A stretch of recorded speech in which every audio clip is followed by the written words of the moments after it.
राम रसायन पियो जी, दिव्य जीवन जियो जी।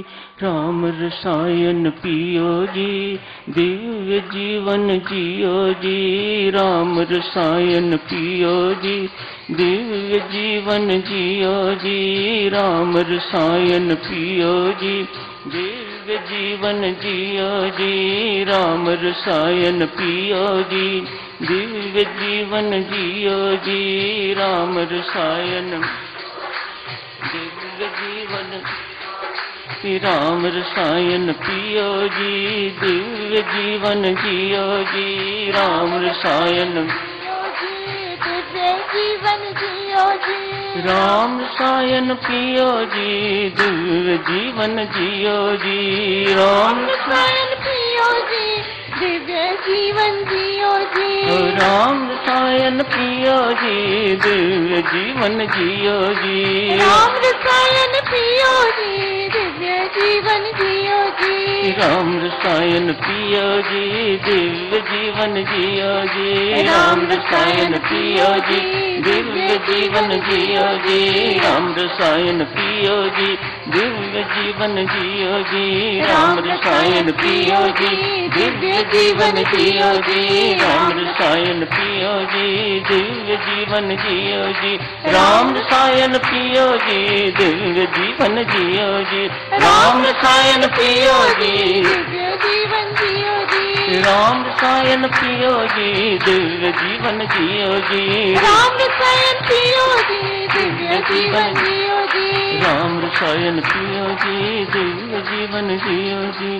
राम रसायन पियो जी, स्वस्थ जीवन जियो जी। राम रसायन पियो जी, स्वस्थ जीवन जियो जी। राम रसायन पियो जी, निरामय जीवन जियो जी। राम रसायन पियो जी, निरामय जीवन जियो जी। राम रसायन पियो जी, निरामय जीवन जियो जी। आशीर्वाद भगवान का मांगी विनती साध, औषध उसका नाम है वैद्य आप जगन्नाथ। काया शोधक प्राणायाम के अंतर्गत प्रिय सज्जनों, स्वामी जी महाराज ने बड़ी बनाट्य घोषणा करी है। आशीर्वाद भगवान का मांगे विनती साध, औषध उसका नाम है वैद्य आप जगन्नाथ। इस एक पद को साधक सुनो, जीवन में साधक उतार ले कल्याणकारी पद, मंगलकारी पद। कहीं इधर उधर भटकने की जरूरत नहीं। औषध राम नाम की खाइए, मृत्यु जन्म के रोग मिटाइए। आशीर्वाद भगवान का मांगे विनती साध, औषध उसका नाम है वैद्य आप जगन्नाथ। हर रोग की दवा राम नाम। कोई वैद्य आयुर्वेदिक हकीम, उनके पास एक रोगी पहुंचे या सूचना पहुंची, पेट में बहुत तकलीफ है, बहुत पीड़ा है। पहले वैद्य नबस देखा करते, इन्वेस्टिगेशंस बहुत कम हुआ करती थी, होती ही नहीं थी। नबस देखते थे और तदनुसार दवाई दे देते थे। परमेश्वर कृपा से स्वास्थ्य लाभ होता था। इस व्यक्ति की नबस देख के पल्स देखी, देखने के बाद 3 पुड़िया बना के तो दवाई की दे दी, अजवाइन डाली, नमक डाला और कहा इसे ठंडे पानी के साथ ले लीजिएगा। 2 पुड़ियों से आप ठीक हो जाएंगे, जरूरत पड़े तो तीसरी तब लीजिएगा। जरूरत नहीं पड़ेगी। ऐसा ही हुआ साधुजनों। परमेश्वर के पास से 2 पुड़ियों से ही वह रोगी बिल्कुल निरोग हो गया। थोड़े से पैसे उससे एक आना इत्यादि से चार्ज किया। एक बहुत धनाढ्य व्यक्ति भी रोगी हो गए। उनको कोई दूसरा रोग था। हकीम जी ने, वैद्य जी ने इनकी भी पल्स देखी और पल्स देखने के बाद 3 पुड़िया बना दी। पर वैद्य को लगा कि ये इस मामूली सी दवाई से सेटिस्फाइड नहीं होगा। अतएव उन पुड़ियों को थोड़ा चमकदार बनाने के लिए कुछ और चीज, जैसे चांदी का कवर होता है, वर्क होता है, या सोने का, ऐसी चीजें साइकोलॉजिकली बतानी पड़ती हैं। व्यक्ति साथ ही साथ कहा कि ये एक टॉनिक, जिसे शक्तिवर्धक एनर्जाइजर कहा जाता है, साथ में ये कैप्सूल भी लीजिएगा तो 2 पुड़ियां लेने से आप ठीक हो जाएंगे। तीसरी की जरूरत पड़े तो फिर ले लीजिएगा। उससे एक आना लिया तो इससे 100 रुपया लिया। बड़े आदमी सस्ती चीजों से सेटिस्फाइड नहीं होते, तो उनसे चार्जेस भी उसी अनुसार हों तो उनको लगता है कि हाँ, हमारा इलाज सही हुआ है और ये डॉक्टर अच्छा है। जो ज्यादा पैसे लेता है, ज्यादा कीमती दवाइयां प्रिस्क्राइब करता है, उसको लोग अच्छा डॉक्टर मानते हैं। संत महात्मा देवी सज्जनों यहां समझाते हैं, वैद्य व परमेश्वर है। वह हमें 3 पुड़ियां ही देता है, एक बचपन के लिए, एक जवानी के लिए, एक वृद्धावस्था के लिए। और ये दवाई अजवाइन जो है, ये राम नाम है।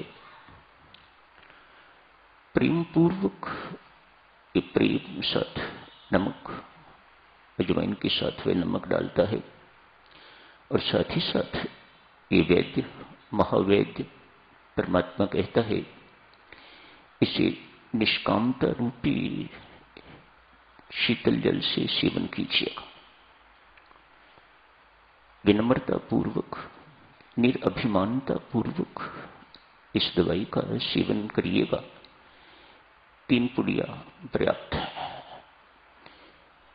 भवरोग दूर करने के लिए ये राम नाम की औषधि प्रेम पूर्वक इसका सेवन करें, शीतल जल से, निरअभिमानता पूर्वक। तू परमेश्वर करवाने वाला है। विनम्रता पूर्वक, मुझे कुछ नहीं चाहिए, तो मुक्ति अपने पास रख, मुझे उस मुक्ति की जरूरत नहीं, मुझे तेरी भक्ति चाहिए, मुझे तो चाहिए बस। इसको निष्कामता पूर्वक कहा जाता है। आज स्वामी जी महाराज ने भी यही कहा है। आशीर्वाद भगवान का गाते रहा करिए साधुजनों इसको, तो हमारी बुद्धि सही रहती है। नहीं तो आदमी इसके पास जाता है, उसके पास जाता है, ये भटकना लगी रहती है। समस्याएं आती रहती हैं अपने कर्मों के अनुसार, सहनशीलता होती नहीं। इसलिए इससे आशीर्वाद मांग, इसको मत्था टेक, ये कर वो कर। समस्या थोड़ी हल्की हो भी जाती होगी, लेकिन खत्म तो नहीं होती। राम रसायन पियो जी, निरामय जीवन जियो जी। राम नाम को निरामय रसायन कहा जाता है। औषधि मिक्सचर ऑफ केमिकल्स से कुछ बनाया जाता है, उसको रसायन कहते हैं। आज वेद में ये शब्द आम प्रयोग किया जाता है। तकलीफ होती है साधुजनों हमें, तो हम तरह तरह के डॉक्टरों के पास जाते हैं। आजकल तो कई तरह के डॉक्टर हैं। आदमी एक से तकलीफ ठीक नहीं होती तो दूसरे के पास चला जाता है। एक दवाई सूट नहीं करती तो वे दूसरी दवाई बदल देते हैं। एक ही टाइप ऑफ मेडिसिन में यदि एक डॉक्टर से आपको फर्क नहीं पड़ता तो आप दूसरा होम्योपैथ डॉक्टर बदल लेते हो या एलोपैथ डॉक्टर बदल लेते हो। एक अस्पताल से फर्क नहीं पड़ता तो आप बड़ा अस्पताल बदल लेते हो।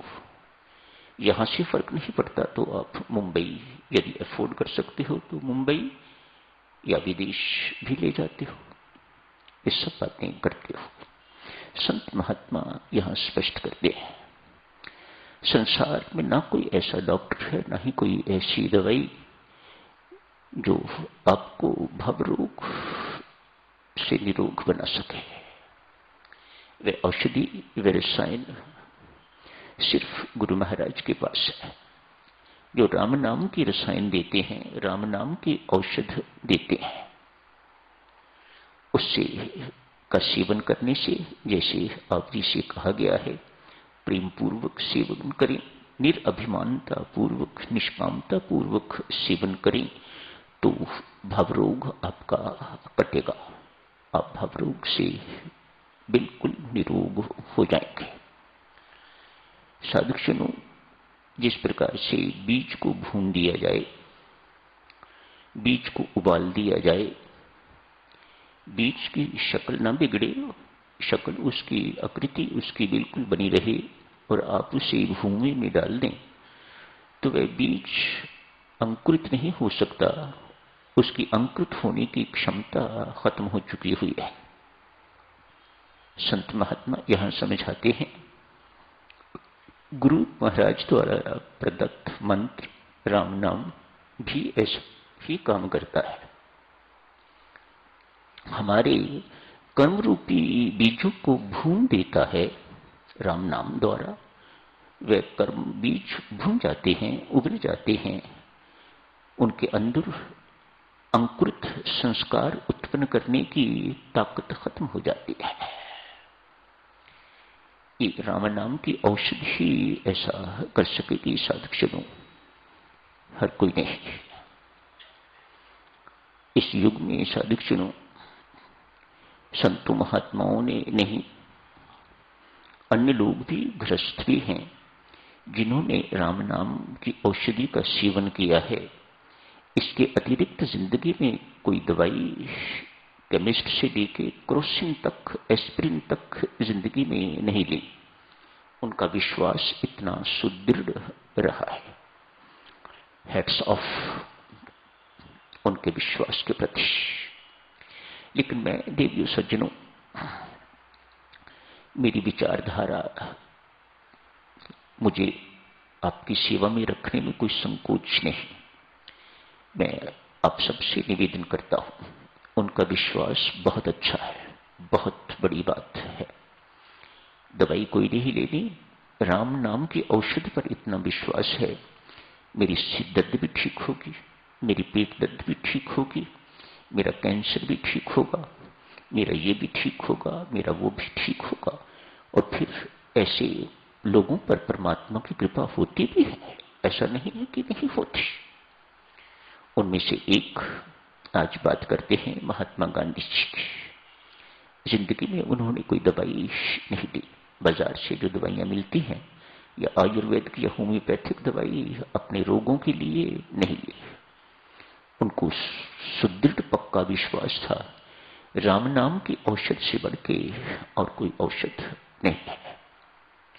राम राम जपा करते, पूर्ण विश्वास से जपा करते।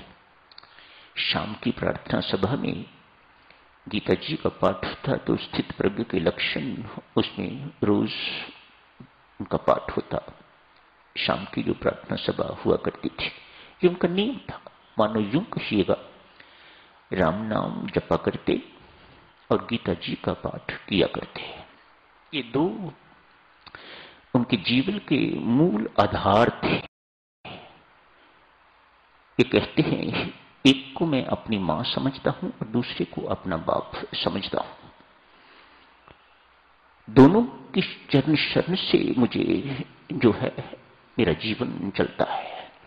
इतनी शक्तिशाली साम्राज्य के साथ टक्कर लेने का बल मुझे इन दोनों से ही मिला है, मां से मिला है या बाप से मिला है। पुनः कहूंगा महात्मा गांधी जी, आपका विश्वास बहुत बहुत अटूट विश्वास,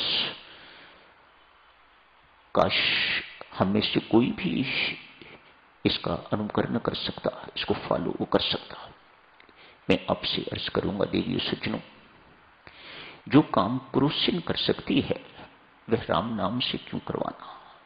मेरी अपनी विचारधारा, आप इससे सहमत हो तो इसका पालन कीजिएगा, आप इससे सहमत नहीं हो तो प्लीज डिस्कार्ड इट, इसको खत्म कर दीजिएगा, ना ये ठीक नहीं है।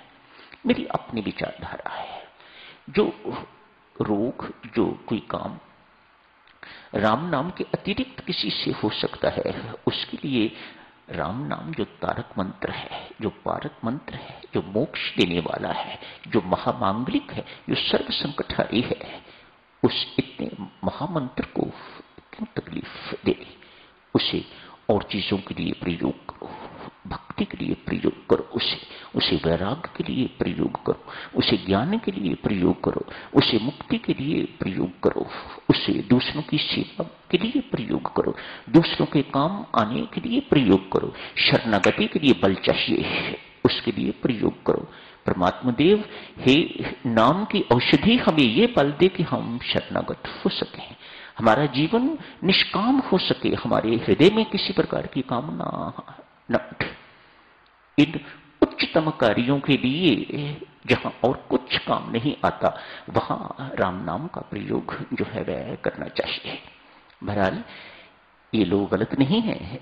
महात्मा गांधी हुए, बंकिम चंद्र चटर्जी हुए, ये जीवंत उदाहरण हैं जिन्होंने दवाई खिड़की से फेंक दिया करते। हम राम नाम के औषध लेने वाले हैं, हम राम नाम के औषध खाते हैं।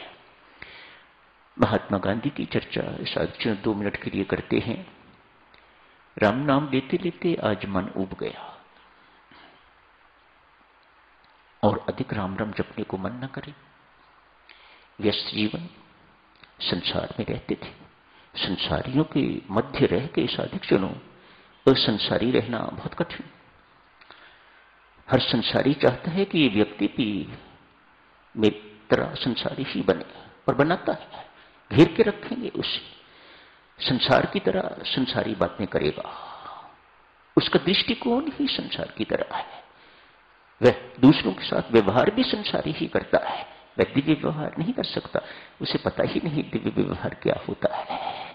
वह छोटी छोटी बातें लेके तो जैसे संसारी करते हैं वैसे करता है। जिस वक्त मर्जी जाके घर की बेल बजा दो, द्वार खोलो, आओ जी, ठंडा लोगे कि गर्म लोगे, आधा घंटा बैठो, अपना बर्बाद करो, उसका बर्बाद करो, ये संसारी दृष्टिकोण है। ये हम सब करते हैं देवियों सज्जनों, विदाउट एनी एक्सेप्शन। चाहे आप 15 साल के साधक हैं या 20 साल के, या आपने कल दीक्षा ली है, इस व्यवहार में हमारा अभी तक कोई अंतर जो है वह देखने में नहीं आता। हम स्वयं संसारी हैं, अतएव दूसरों को भी इसी प्रकार से उनके साथ व्यवहार करते हैं जैसे वह भी संसारी है। जो साधु संसारी बन गया वह तो खत्म हो गया। जो संसार से अलिप्त रहता है साधक जनों, वह समझ गया उसने अपना जीवन सफल कर लिया। बहुत मुश्किल है। महात्मा गांधी जी कल कर लेंगे, साथ परसों कर लेंगे, साथ चर्चा, समय हो गया है, अभी देरी हो जाएगी आपको, अभी यहीं समाप्त करने की इजाजत है। धन्यवाद।